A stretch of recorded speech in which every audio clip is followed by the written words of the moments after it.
I never believed in angels, at least not the kind with wings and halos. But that changed one night last winter.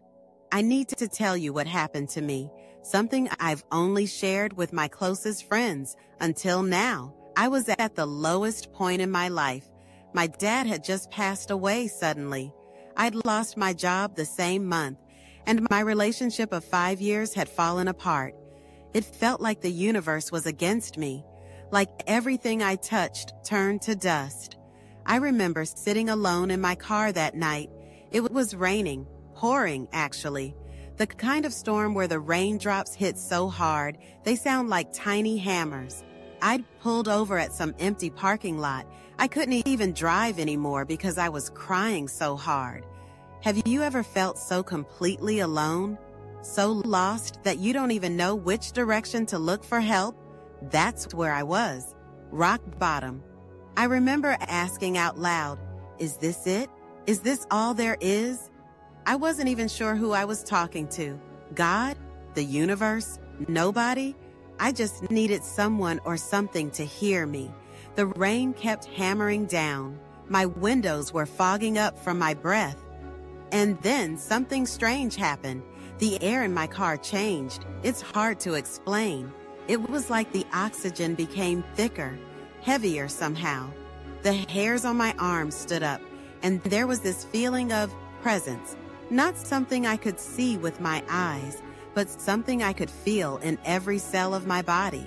A warmth spread through the car, like someone had turned on a heater, but different. This warmth came from inside me too. I wasn't afraid, which is strange because normally something like this would terrify me. Instead, I felt calm for the first time in months. And then I heard it. Not with my ears exactly. It was like the words appeared directly in my mind, clear as a bell. A voice, neither male nor female, but somehow both. "You are not seeing the whole picture." Just that. 5 simple words, but they hit me like a truck. You are not seeing the whole picture. I remember freezing, wondering if I was going crazy, but the presence remained. And then more words came. Your pain has purpose. Your father is at peace. I gasped out loud. How could whatever this was know about my dad? I hadn't spoken about him out loud. The path ahead seems dark, but you carry light within you. The voice was gentle but powerful, like waves rolling onto shore. Remember who you are beneath the grief. And then came the words that broke me open completely. Your father said to tell you, the blue jay was his hello. I couldn't breathe. 2 days after my dad died, a blue jay had landed on my windowsill. It just sat there, staring at me for the longest time. I told no one about this, no one, yet here was this presence, this voice. Knowing about it, tears streamed down my face again, but they weren't tears of despair this time. For the first time since my dad died, I felt something like hope. The presence stayed with me for what felt like hours. Though my car clock later told me it was only minutes, no more words came. Just that feeling of being completely wrapped in peace. When it finally faded, the rain had stopped too. I sat there, trying to process what had just happened. Was it an angel? A hallucination from grief? My own mind trying to comfort itself? I still don't know for sure. But what I do know is this. Something profound happened in that car. Something I can't explain away. And those words, "You are not seeing the whole picture," became my lifeline. When I finally drove home that night, I was different, not magically healed or anything. The grief was still there. The problems were still there. But something had shifted inside me. The next morning, I found myself doing something I hadn't done in weeks. I opened the curtains to let light in. Such a small thing, but it felt significant. And then I noticed something on my porch. A single blue feather. There was no wind that could have blown it there. No blue jays that I'd seen in the neighborhood recently. Just that one perfect feather. I keep it in my wallet now. A reminder of that night. In the weeks that followed, things started to change. Not in dramatic ways at first, just small shifts in how I saw the world. I started noticing beauty again, the way sunlight filtered through leaves, the sound of children laughing in the park, things I'd been blind to in my grief. You are not seeing the whole picture. Those words echoed in my mind daily, and I realized there was truth there. I'd been so focused on what I'd lost, my dad, my job, my relationship, that I couldn't see anything else. But there was still so much left, so much I was missing. 3 months after that night in the car, I got a job offer, not just any job, my dream job, something I'd given up on years ago. The interview had happened by complete chance. An old college friend ran into me at a coffee shop. We got talking, and next thing I knew, I was interviewing at her company. The position hadn't even been advertised yet. Coincidence? Maybe. But it felt like more than that. 6 months after the encounter, I met someone. We were both volunteering at a grief support group. I'd started going there to talk about my dad, and eventually started helping out. We connected instantly, not in a romantic way at first, just this deep understanding between two people who'd been through similar pain. She told me later that something had drawn her to speak to me specifically that day, that she felt almost pushed to introduce herself. When she finally told me that, I got goosebumps all over. Remember the voice in my car? The path ahead seems dark, but you carry light within you. I was starting to understand what that meant. Grief wasn't gone. I still missed my dad terribly. Some days were still hard, but I was carrying something now that wasn't there before, a sense of purpose, a feeling that maybe, just maybe, there was some kind of plan, that I wasn't just drifting randomly through chaos. 1 year after my encounter, I went back to that same parking lot. I didn't plan it. I was just driving and somehow ended up there. It was raining again, though not as heavily. I sat in my car, remembering, wondering if it would happen again. It didn't. No presence, no voice, just me and the sound of raindrops. But I didn't need it to happen again. The message had been delivered, and I was finally listening. You know what's strange? I still don't know if what happened that night was an actual angel, or some kind of spiritual experience, or just my mind creating what I desperately needed in that moment. But in some ways, it doesn't matter.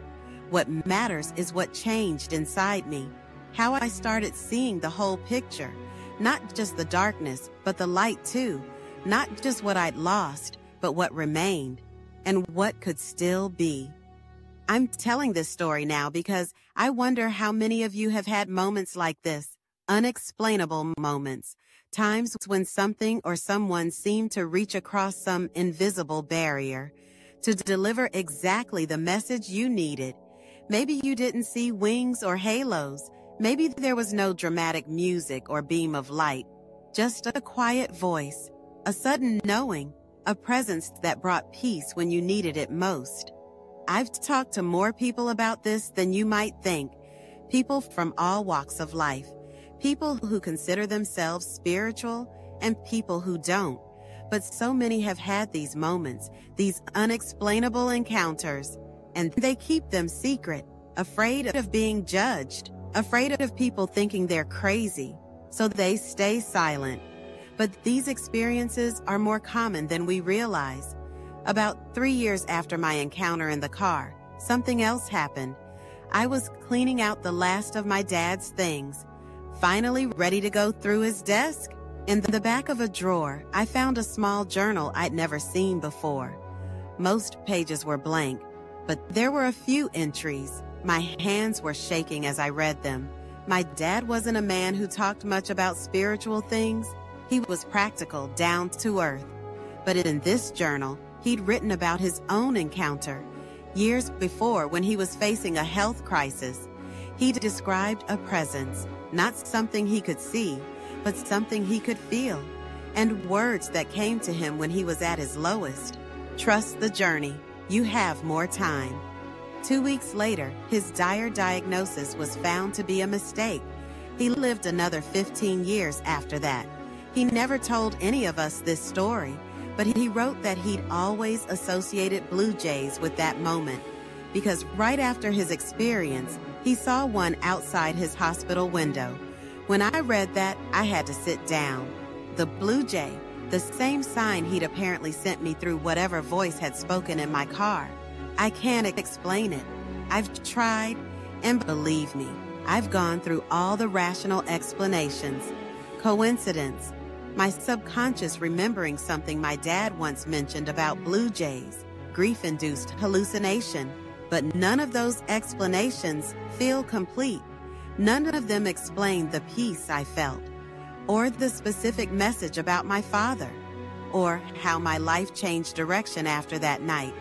I've come to believe there are things we simply can't fully understand, forces or energies or beings that interact with us, especially in our darkest moments.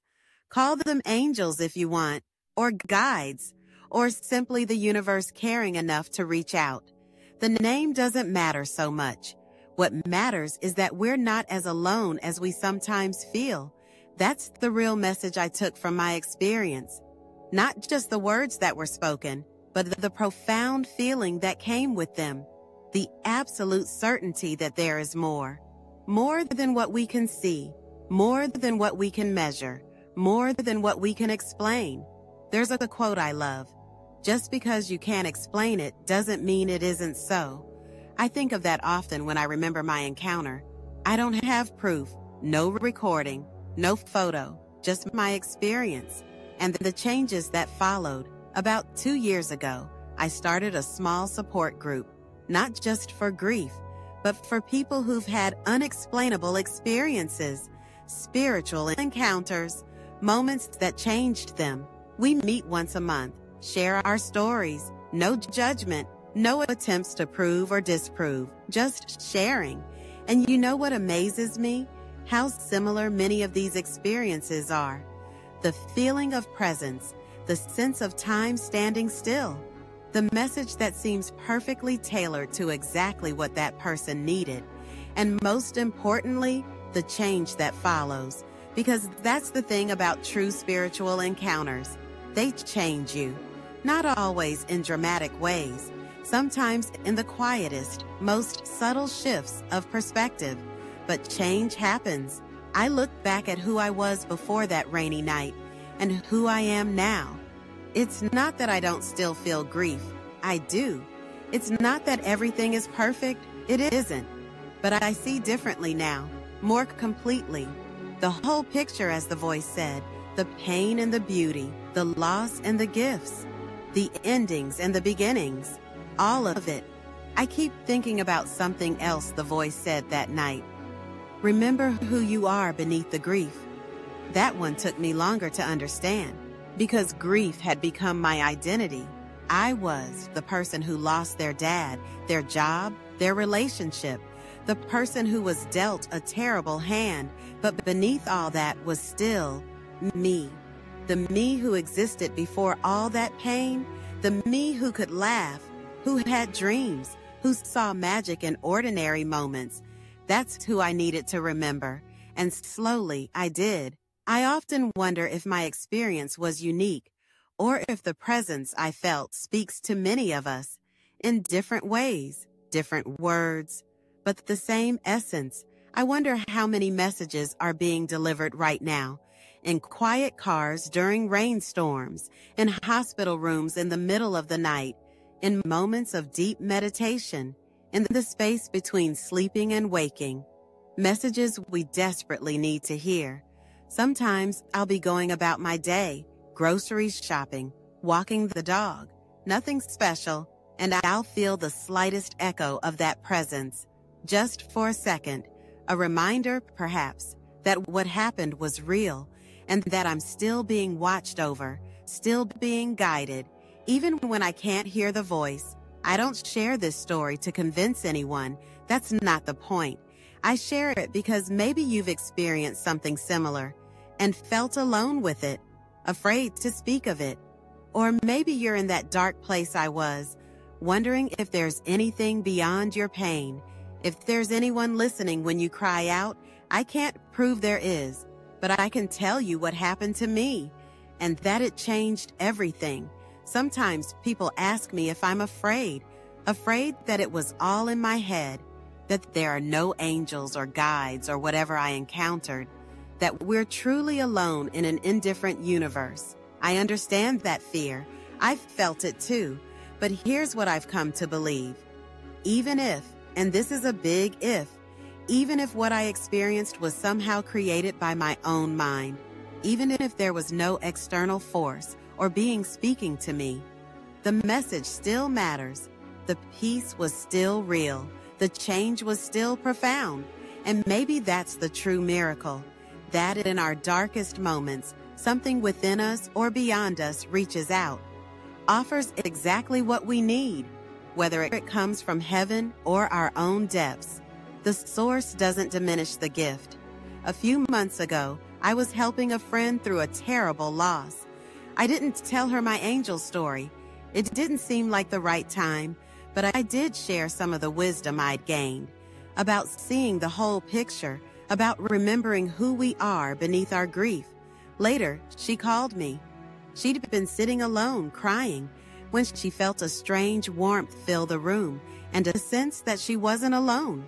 No voice, no dramatic signs, just that undeniable feeling of presence, of being held somehow.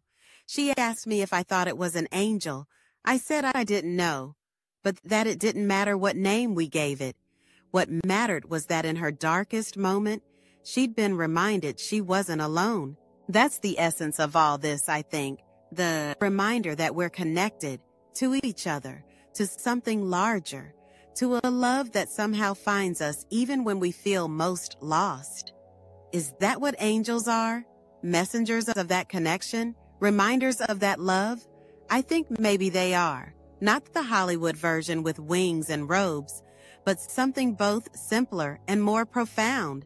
Moments of grace when we need them most. I still have that blue feather. It's a bit worn now from being carried in my wallet all these years, but I keep it with me, not as proof, but as a reminder to look for the whole picture, to remember who I am beneath whatever pain I'm carrying, to trust that there is purpose even when I can't see it, and most of all, to be open to the messages that might come, in whatever form they take. I don't expect to have another experience like the one in my car that night. Maybe that was all I needed. One message, one moment of connection, one reminder that I wasn't alone. But I stay open to the possibility, and I've learned to recognize the smaller moments of guidance that come, not with dramatic presence or voices, but in quieter ways. A book that falls open to exactly the page I need to read. A call from a friend right when I was thinking of them. A memory that surfaces at precisely the right moment. These, too, are messages, I think. Smaller whispers from whatever spoke to me that night. So I guess the question I want to leave you with is this. Do you believe angels can send messages when we need them most? Have you ever felt a presence you couldn't explain?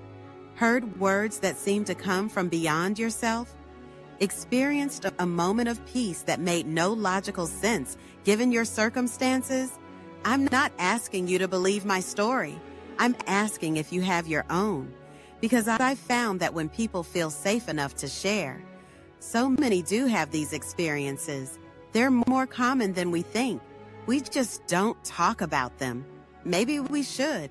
Maybe these stories are meant to be shared, not as proof of anything, but as comfort, as connection, as reminders that we're not alone, even in our darkest hours. Especially in our darkest hours. That night in my car changed me forever. Not because I suddenly had all the answers. I didn't. I still don't. But because I realized the questions themselves were different than I thought. It's not about whether angels exist exactly as religions have described them. It's about whether there is more to this life than what we can see and touch. Whether we are held in a love greater than we can comprehend. Whether our pain is seen, our cries heard, our paths guided. I believe that they are, because something or someone spoke to me that night, knew about my father, knew about the blue jay, knew exactly what words I needed to hear. You are not seeing the whole picture. 5 words that changed everything. 5 words that opened my eyes to see beyond my grief. 5 words that reminded me there was more.